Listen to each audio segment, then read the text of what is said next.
Alors, avec la situation légale actuelle du cannabis en Amérique, notamment, bon, incluant le Mexique, les USA et le Canada, sans compter le nombre sans cesse croissant de laboratoires scientifiques partout sur la planète qui vont bénéficier des nouvelles réglementations puis des nouvelles lois aussi sur le cannabis dans plusieurs pays, eh bien, je pense que nos connaissances globales et spécifiques aussi sur la plante puis ses interactions avec les animaux vont augmenter de manière exponentielle, c'est sûr. J'entrevois en fait deux systèmes qui vont plus ou moins coexister en parallèle, en l'occurrence le système pharmaceutique classique qui va développer toute une gamme d'analogues de synthèse qui sauront agir plus ou moins comme des phytocannabinoïdes sur notre corps. Évidemment, ces molécules-là sont sans doute amenées à être améliorées dans les prochaines années, mais également aussi le système de recherche académique, plus biologique, biochimique, qui portera sur les effets des extraits plus naturels de cannabinoïdes.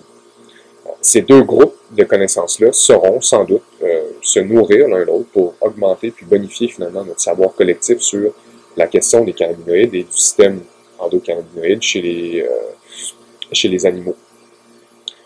De plus, je pense, vraiment, il est indéniable que la recherche scientifique des prochaines années va mener au développement de toute une nouvelle gamme de plantes de cannabis qui auront des caractéristiques biochimiques adaptées de manière spécifique à certaines conditions de santé. Par exemple, des plantes qui ont de fortes teneurs en phytocannabinoïdes mineurs, comme par exemple le CBG, le THCV, le CBDV, le CBDP, le CBDB, le THCP, le THCB. Donc, il en existe vraiment beaucoup des cannabinoïdes.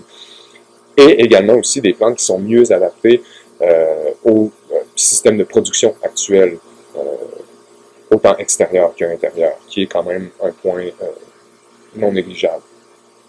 C'est d'ailleurs en partie l'une des tâches qui nous tient à cœur ici au laboratoire à Moncton en ce moment, là, soit finalement d'échantillonner des plantes de cannabis diversifiées qui proviennent un peu partout dans le monde. Vous en avez, je suis entouré en ce moment de mes petits bébés comme ça, vous pouvez les voir, là, chaque plante qu'il y a autour de moi en ce moment provient d'une région biogéographique différente dans le monde.